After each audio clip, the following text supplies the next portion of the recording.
Hi.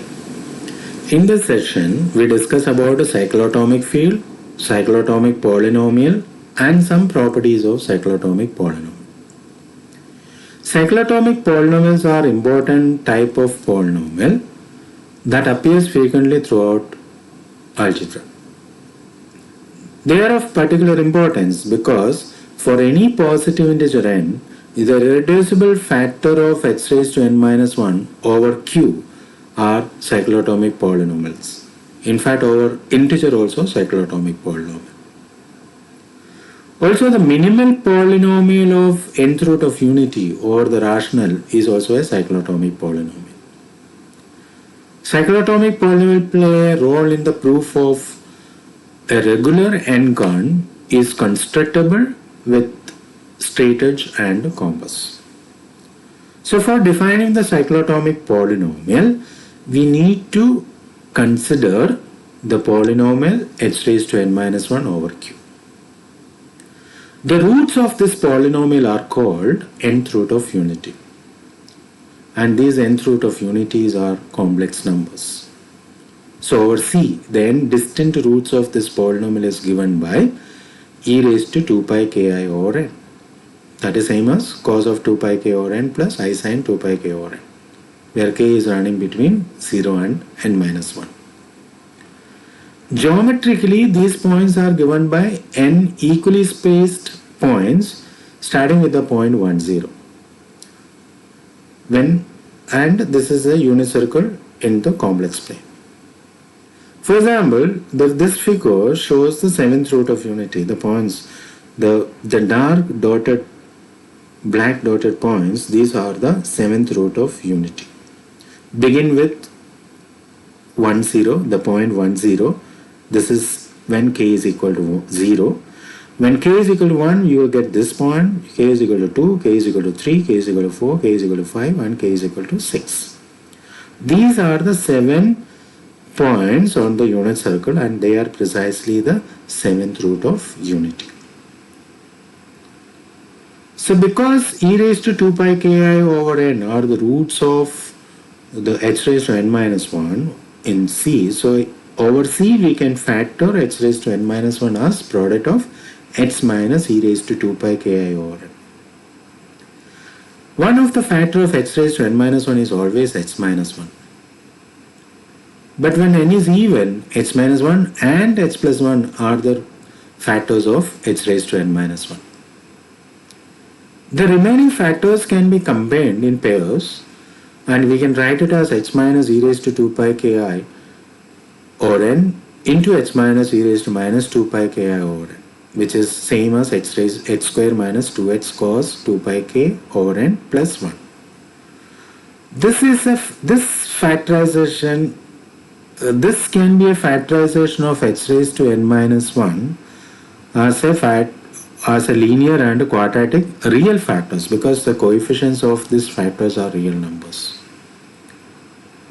So that means h raised to n minus 1 you can always factor in over reals as linear and quadratic factors. But we are interested in of the factorization of h raised to n minus 1 over integers. That means you want to write h raised to n minus 1 as a product of polynomials over integers or with the integer coefficients. So now if we consider all the nth root of unity, that set forms a group under multiplication, because you can see that if alpha and beta are the nth root of unity, then alpha raised to n is 1 and beta raised to 1 is also 1, n is also 1. Therefore, alpha beta raised to n is also 1. So alpha beta is also nth root of unity. That means that the set of nth root of unity is closed under multiplication, and that is a subset of C star. And this one is a finite subset of C star.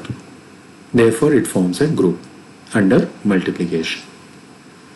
And in fact, mu n, if we denote mu n as the set of all nth root of unity, then mu n is a group and it contains n elements because there are n nth root of unity. Therefore, the order of the group mu n is n. And in fact, this mu n is a cyclic group. So, mu n will be isomorphic to Z mod NZ. Now, what is the primitive nth root of unity? They are precisely the generators of mu n, the cyclic group mu n. So, for example, if you consider the fourth root of unity, and they are precisely the roots of h raised to 4 minus 1. But we can factor h raised to 4 minus 1 as x minus 1 into x plus 1 into h square plus 1. Therefore, the roots of h raised to 4 minus 1 are plus minus 1 plus minus I. Therefore, mu 4 is equal to plus minus 1 plus minus I. And the generators of the cyclic group mu 4 are plus minus I. Therefore, the primitive fourth root of unity are I and minus I. Suppose zeta n denote the primitive nth root of unity. Now, what are the other primitive nth root of unity, or what are the other generators of mu n? They are precisely zeta n raised to r, where r is in between 1 and n, and it is r is co-prime to n. And we know that there are only phi n possibilities of r, where phi denotes the Euler phi function. So therefore, there are phi n primitive nth root of unity. Now, what is the splitting field of h raised to n minus 1? If zeta n is the nth root of primitive nth root of unity, then the other roots of h raised to n minus 1 are 1, zeta n square, zeta n cube, etc. etc. So, the splitting field of h raised to n minus 1 is the field generated by the roots of h raised to n minus 1, which is over q, and which is precisely q zeta n. And this field we call it as cyclotomic field of nth root of unity. So let us prove a lemma which says the following. So let zeta be a complex number and n is greater than or equal to 1. Then we need to show that zeta is the nth root of unity if and only if order of zeta divides n. Here the order of zeta means we are treating zeta as an element of C star, the group multiplicative group C star, and that is the order of zeta means it is the order of zeta in C star. Suppose zeta is an nth root of unity and order of zeta is equal to d. So then zeta belongs to mu n because mu n is the set of all nth root of unity and zeta raised to d is 1. But we know that the order of an element divides the order of the group. Therefore, d must divide n. Conversely, suppose order of zeta is equal to d in C and d divides n. That means that zeta raised to d is equal to 1, and because d divides n, we can write n is equal to dk for some k belongs to integer. Therefore, zeta raised to n is equal to 1 because zeta raised to d is equal to 1. That means that zeta is also an nth root of unity. So we now define what a cyclotomic polynomial is. We denote the nth cyclotomic polynomial by phi n of x. And this is a polynomial whose roots are the primitive nth root of unity. That means that the phi n of x is the polynomial whose roots are the generators of mu n. So we can write phi n of x is equal to product of x minus zeta, where zeta is primitive nth root of unity, or zeta is generator of mu n. But if zeta n be a primitive nth root of unity, then other primitive nth root of unities are given by zeta n raised to r, where r is in between 1 and n, and r is relatively prime to n. Therefore, phi n of x we can write it as product of x minus zeta n raised to r. And there are only phi of n choices of such r, which is which is in between 1 and n and relatively prime to n. So therefore, the degree of this polynomial is clearly phi, where phi denote the Euler phi function. So therefore, we can factorize h raised to n minus 1 as follows. We know that the roots of h raised to n minus 1 are the nth root of unity, and they are the elements of mu n. Therefore, h raised to n minus 1, we can write it as product of h minus zeta, where zeta belongs to mu n. But mu n is what? It's a cyclic group. We know that for each divisor d of n, there exists a unique subgroup for mu n.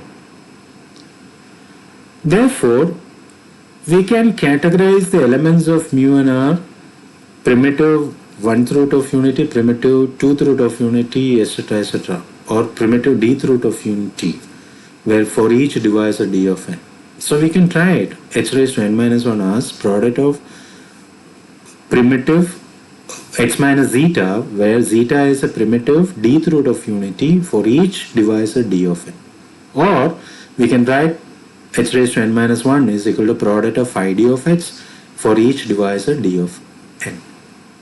So comparing the degrees on both sides, the left hand side h raised to n minus 1, the degree is n, and the right hand side the degree is summation phi d, where for each divisor, where the summation is taken over all divisor d of n. So using this factorization, we can find what is phi n x for all n recursively. So we begin with 1. We know that 1th root of unity, primitive 1th root of unity is 1. So phi 1 of h is h minus 1. What is the primitive 2th root of unity? It is minus 1. Therefore, phi 2 of h is h plus 1. Now what is h cube minus 1? Using the above factorization, this one for each divisor d of n, it's a product of phi d of h.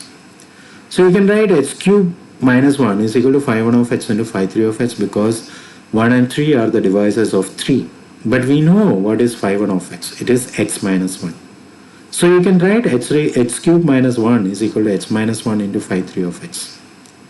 Therefore, phi 3 of h is same as h cube minus 1 divided by h minus 1, which is same as h square plus h plus 1. That means the third phi 3 of h is equal to h cube plus h plus 1. Similarly, h raised to 4 plus 1, you can write it as phi 1 of h into phi 2 of h into phi 4 of h, because 1, 2 and 4 are the divisors of 4. But phi 1 of h is h minus 1, phi 2 of h is h plus 1, so we can write h raised to 4 minus 1 is equal to h minus 1 into h plus 1 into phi 4 of h. Therefore, phi 4 of h is equal to h raised to 4 minus 1 upon h minus 1 into h plus 1, so which is same as h square plus 1. Now we will see the characterization of the cyclotomic polynomial. So in this lemma, we show the following. The cyclotomic polynomial phi n of x is an irreducible polynomial, it is a monic polynomial, and it is an integer polynomial, and its degree is phi of n. So 4 things we have to show. That means cyclotomic polynomial phi n of h is irreducible, it is monic, it is an integer polynomial, and its degree is phi. By definition, phi n of h is same as product of h minus zeta n raised to r, where zeta n is the primitive nth root of unity and r is in between 1 and n, relatively prime to n. So therefore, clearly phi n of h is monic and its degree is phi n, because there are only phi of n choices of r such that r is in between 1 and n and r is relatively prime to n. So we first show that phi n of h is an integer polynomial. That means the coefficients of phi n of h are integers. We prove this by induction on n. When n is equal to 1, phi 1 of h is x minus 1. And clearly it is an integer polynomial, because the coefficient of h is 1 and in the constant term is minus 1. Both of them are in integers, so it is phi 1 of h is belongs to Zx. Therefore, the result is 2 for n is equal to 1. Assume the result is 2 for all d less than n. That means that we are assuming that phi d of h is an integer polynomial for all d less than n. But we know that h raised to n minus 1 we can factor as product of phi d of x for each divisor d of n. So which we can write it as f of h and phi n of h, where fh is the product of phi d of h for all d less than n and d divides n. So by induction assumption, each phi d of h is a monic polynomial and they are integer polynomials, therefore its product is also a monic and product is also an integer polynomial. That means that fx is an integer polynomial and it is monic. Therefore, because h raised to n minus 1 is equal to fh into phi n of h, fh must divide h raised to n minus 1. In where? In fh. What is f? F is the splitting field of h raised to n minus 1. That is same as q of zeta n. So fh divides h raised to n minus 1 in fh, where f is equal to q zeta n. But both fh and h raised to n minus 1 have coefficients in q. In fact, their coefficients are in integers, so it is in q. So by division algorithm, we can see that fh divides h raised to n minus 1 in qx. But h raised to n minus 1 is a monic polynomial and fh is an integer polynomial, and which fh divide h raised to n minus 1 in qh. Therefore, by Gauss lemma, fh divides h raised to n minus 1 in zx. Therefore, the quotient is belongs to zx. That means phi n of h is belongs to z of h. That means we have shown that phi n of h is an integer polynomial.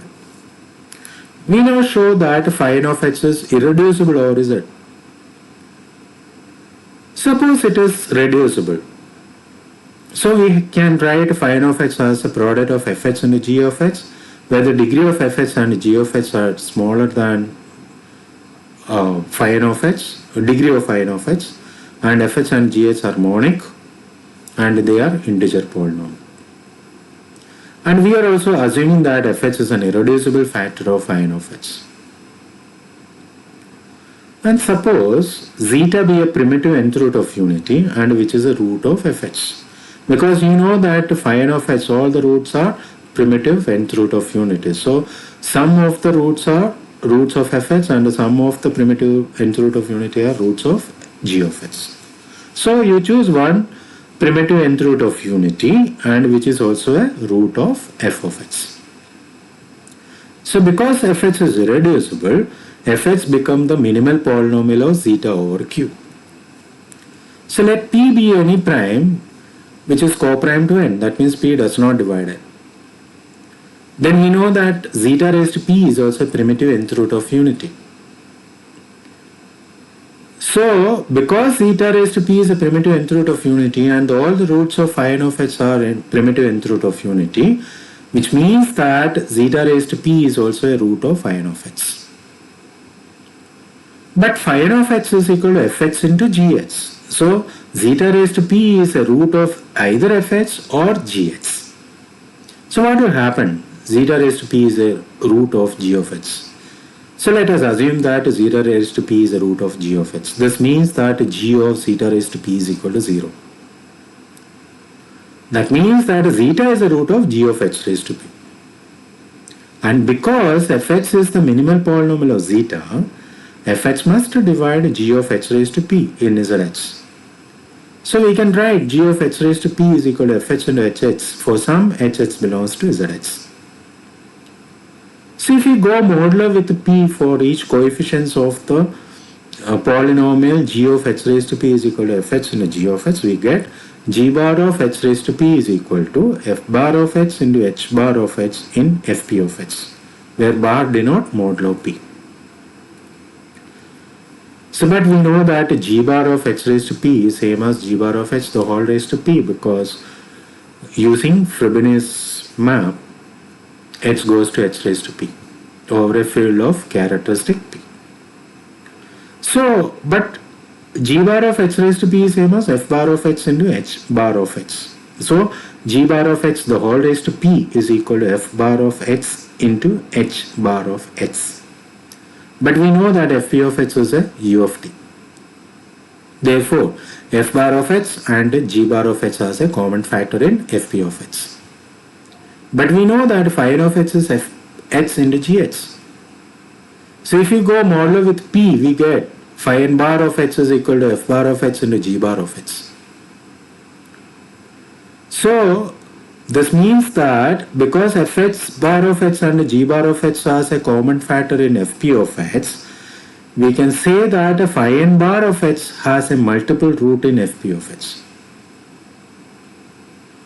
That means that x raised to n minus 1 has a multiple root over fp because phi n bar is a factor of x raised to n minus 1 over fp, which is not possible because we know that because p does not divide n, h raised to n minus 1 is separable. That means all the roots of h raised to n minus 1 are symbol roots. That means there is no multiple root for h raised to n minus 1 because p does not divide n.